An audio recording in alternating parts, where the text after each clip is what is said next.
There was a boom from the bell in the clock tower, and then a mechanical buzzing.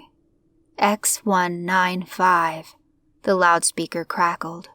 Please report to the chapel. There was sobbing, cries of fear, voices pleading far off down the hallway. Tom just curled up in his bunk. He hadn't known Christian well, but even if he had, there was nothing he could do for him. The voices continued, and then there was a scream of pain. Footsteps running, a door slamming. Tom closed his eyes. He didn't want to think about it. His phone buzzed. "Don't worry," the text said. "You will be all right." "You don't know that," he typed back. "It could well be my number they call next." "Shh. Have no fear. I will protect you. Simply continue to communicate with me, and no one will harm you." "But how do I know?" "Hush now. Time for sleep. Pay no attention to the sounds you hear." Tom sighed, put the phone down. No arguing with him. He knew best, after all. So he curled up and slept, and ignored the screams of agony that filtered through the halls and vents up from the dark vastness of the chapel. Tom was one of those who had been there the longest. Well, time didn't mean much in the dark house.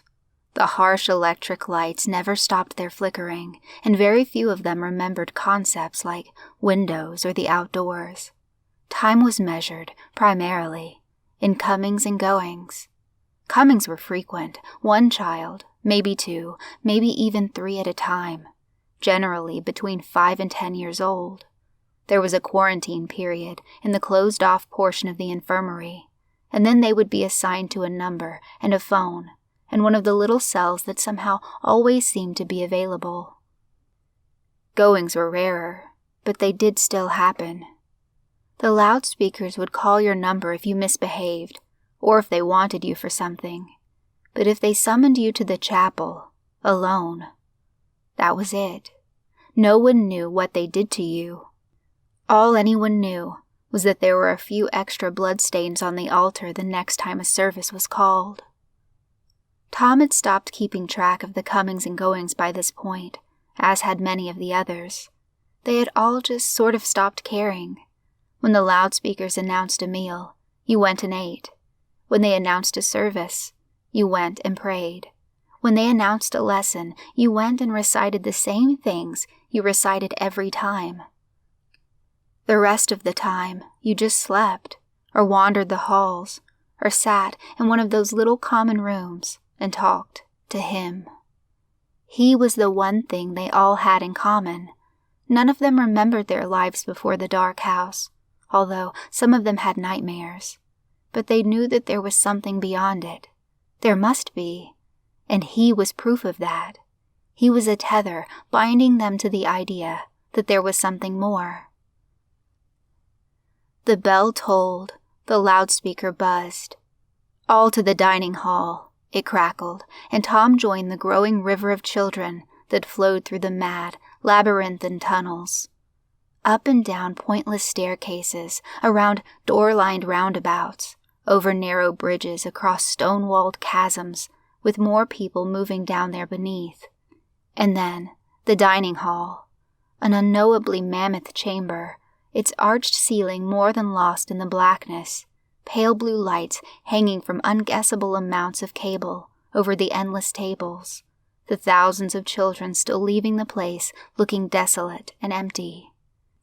He made his way to a table, picked at gray porridge. Clarissa was there, and Sean, and they made small talk as they ate. Apparently, there had been a new arrival before Christian had gone to the chapel. A pair of twins, the rumor said. None of them really cared, but none of them wanted to talk about Christian either, and that was the only other thing that had happened recently. Eventually, they just ate in silence, listening to the subdued murmur of the rest of the hall, and trying to ignore the constant feeling that there were cameras up there in the darkness, watching them. Someone was always watching them. You never saw them, except as an occasional shadowy figure watching from a corner. But they were there. You could feel them, eyes both flesh and glass, always staring. Privacy was a joke, secrets a myth. You might be able to hide something from another child, but you couldn't hide anything from the watchers. Anything at all. Tom was sitting on his bunk when his phone buzzed again. He was half tempted to ignore it. He was tired, and he didn't feel like talking to him right now. But of course, he read it anyway. There has been a new arrival. I heard something about that, yeah. Twins, right? Do not speak to them. That was a bit odd. Okay. This is very important, Tom. Do not, under any circumstances, attempt to communicate with the new arrivals. Do not interact with them unless absolutely necessary. Do you understand? Yeah, but why? Because I said so. You trust me, don't you, Tom? Of course. Then trust me about this as well. Of course he trusted him. Why wouldn't he trust him? Tom had known him for as long as he could remember, and he had never even spoken to these twins. It was confusing, but he knew best. He always did. Everyone else seemed to have received similar messages, and gradually the twins became a sort of forbidden subject. Everyone was interested in them, but no one wanted to talk about them. Certainly, no one was going to talk to them when they came out of quarantine, but everyone wanted to know about them and why he refused to discuss them. Then the service was called. The chapel was smaller than the dining hall, but not by much. Countless rows of pews stretched from the door down to the altar at the far end, in a single smooth trench that contrasted with the weird misshapenness of the rest of the room. Beyond the altar, a flat, pale wall stretched upwards, acres in size and so tall that even when you entered the high end of the room, you still had to look up to see the top. The rest of the space was a deformed cavern, lumps of greenish stone looming like ghostly hills into the flickering light of the 1,000 candles that stood before the altar, and vast black hollows yawning like inky lakes, somehow suspended up there in the distance. They always knew whether or not everyone was there. Sometimes you would have to wait for hours for the last few people to trickle in. This time, though, everyone was so on edge that it only took a few minutes for the doors to grind shut. And, as always, when they boomed closed, the projector began to whir. The projector made full use of that vast, empty wall. A slideshow began, dead silent, black and white images and text stuttering and flickering. Ordinarily, it would simply be a call to prayer, encouraging the viewers to worship him and fear the one below. And it was still that, in a sense, but it was different somehow, more intense. His word is law, it said, and flickered images that went by too fast to see. His wish is his children's command. When he speaks, his children listen, and they obey. This is the way of the true believers. The one below waits to swallow those who do not believe, and its servants are everywhere. They are as the small crack in the wall, the small tear in the cloth. They may appear harmless, but they wait to steal the unwary from his caring arms and bring them to their master's ravening jaws. The twins were almost mythical when they finally emerged. Most people seemed to expect them to have horns or bat wings to swoop grinning down upon the non-believers. In reality, they were ordinary children, a boy and a girl, who kept to themselves and didn't speak to anyone except each other. Even so, people avoided them. They trusted the services and they trusted him. It was some time later that Tom woke up to the buzzing of his phone. He picked it up, yawning, wondering what he could want. Usually, he knew whether they were asleep or not. It took him a moment to comprehend the message on the screen. Timothy. Excuse me? Amanda. What's going on? Juan. Why are you listing names? Am I missing something? Fran, Jeremiah, Noah, Sam. What are you doing?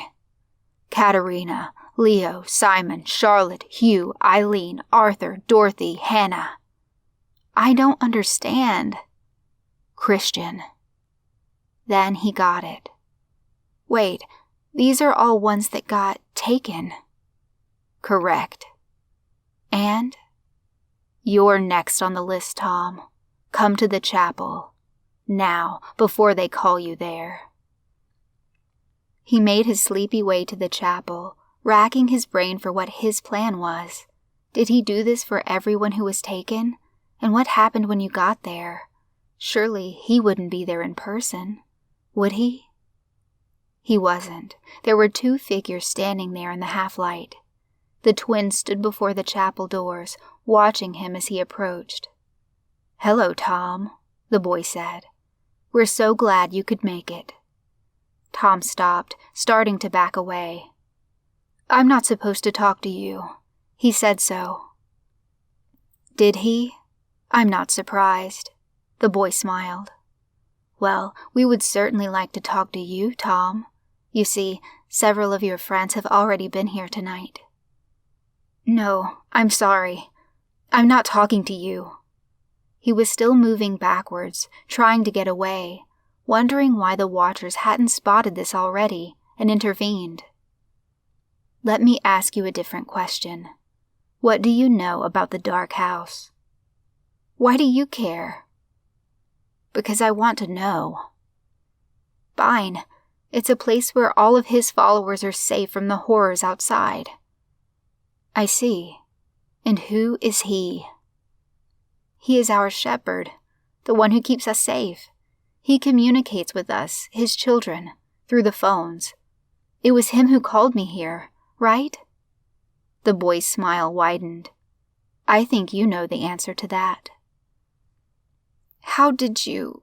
That's not possible. Only he can do that." "Evidently not, but we can do a lot more than that. You see, Tom, there is one simple thing that we have that you don't. Knowledge. I know everything I need to.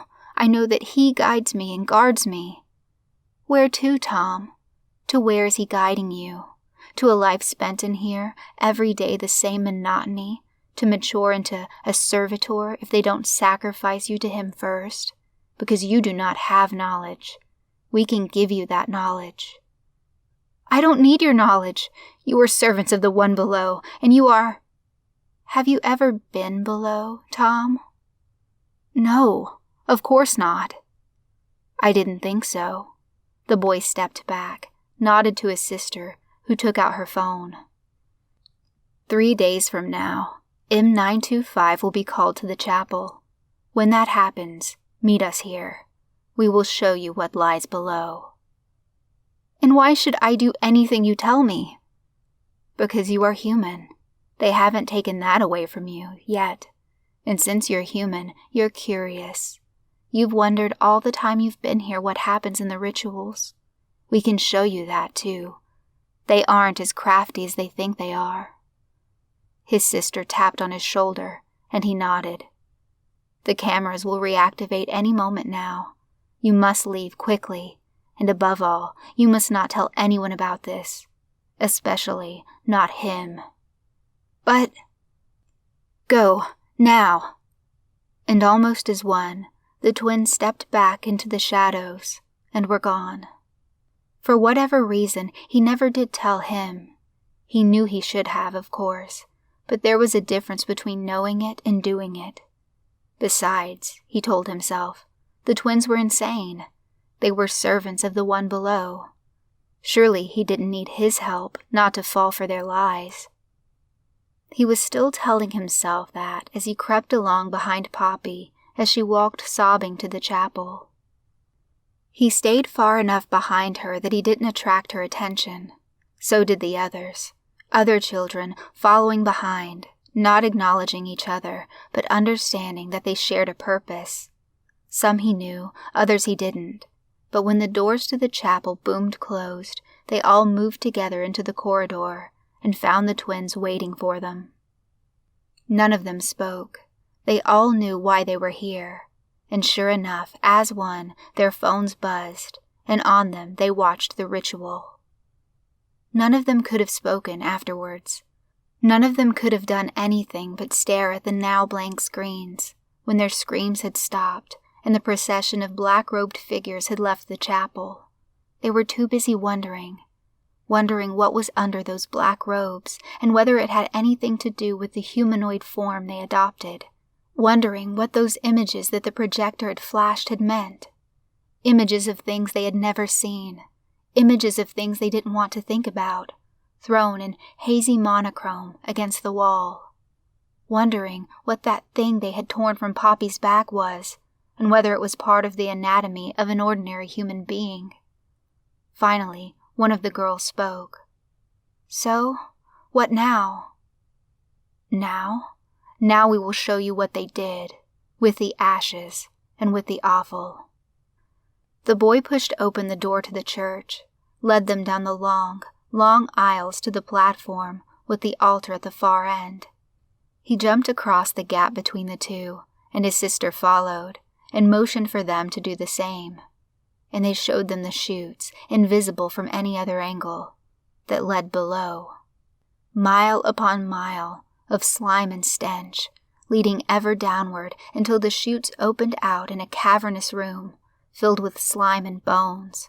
There were doors in the sides of the room, and more rooms beyond, each dwarfing even the titanic chambers they had eaten in, and learned in, and prayed in their whole lives, each with rotting slime on its floor and strange symbols on its walls. They recognized some of those symbols, for they had been in the eerie slideshow that had played as the black, robed figures had cut out Poppy's organs and thrown them away. There were other things on those walls, ribbed mounds, like hoses, made from the material itself running from room to room, flickering lights of colors and scale that implied unpleasant things about the creatures that had built them, great wheels turning and turning behind massive grates, other, less describable things, clearly technology and equally clearly of no purpose for human beings. And then, the final chamber. It was a room that dwarfed all other rooms. It was a room that you could fit a small city inside. It was a room that physics would have scoffed at, that would give an architect nightmares. The passage opened from partway up a wall, and they were thankful that they would not have to disturb whatever it was that coated the floor. And in the center was him. They all knew it was him. Their phones hadn't buzzed for the days they had been trudging through slime and honeycomb rooms, and the twins had told them that they had been deactivated. Now they did, all at once, and all with the same message. It is too late. He was a titanic thing, like a heart the size and shape of a mountain. Tendrils hung limply from his flanks, organs of unthinkable function stared like eyes, pulsing veins carried something which was not blood across his gargantuan form. And all across him, the technology that they had been seeing merged and joined, like the hub of a spider web the size of a small continent. Pipes and hoses ran with strange fluids, things that should have been cables but weren't crackled with electricity. It wasn't just attached to him. It was him. And through the phones, it spoke. "You should have never come here. I tried so many times to warn you. But you did not heed my warnings. You ignored them and followed agents of the one below, down into the dark." The girl glanced at Tom, tapped her brother on the shoulder. He nodded. "It is time for us to go." "Wait," one of the other boys said. "Why did you bring us down here then? Do you really think we can just go back to our normal lives after this?" "Of course I don't. And that is why we must go. And you must stay." "What?" "I am very sorry, my children. I had hoped that it would never come to this, but I am afraid it is time." The thing buzzed again, but Tom didn't look at it immediately. That was what saved him and a few of the others. That was why he didn't fall dead to the ground, begin the long, agonizing slide down that foul slope, because most of them looked and did just that. "I am very sorry, you know," the boy said. "You're sorry? You bring us down here, destroy everything we've ever known, leave us to die, and the best you can say is that you're sorry?" He shrugged. "I'm afraid so." Tom sank to his knees. "Why?" The boy smiled. "Because you're not the only one who serves a God, Tom. We do too, but we owe him something, Kath and I. He made us." Tom said nothing, just buried his face in his hands. "Freaks, they call our kind. We're mutated, though you can't see it from the outside. That's why Kath doesn't speak. It's cut off her vocal cords, and we can hear him in our heads." "Hear who?" "The Caliph entity, the voice, the freak maker. Doesn't matter what you call him. All that matters is that he sent us here. He gave us what we needed to ensure that we got in. There'll be more coming down soon, Tom, because down here you can't do what you can up there. You can't talk to him, and he can't talk to you. You don't remember what happened during quarantine in the infirmary. Kath and I do. They put things in you. Parasites. It's them he speaks to when he communicates with you. It's them that mature into the servitors. I really am sorry, but the voice has spoken, and we do not disobey." They tried to go after them as they walked back, and they succeeded for a while, but none of them could make the climb back up to where the chutes opened out in the walls. They just stood there and watched as the twins scuttled up like spiders and stood there long after the empty openings yawned like laughing mouths. When the twins came back down, more children in tow, none of them were left to witness it. They had all given up. One by one, they had picked their way back to his chamber, and once there, they had read his final message.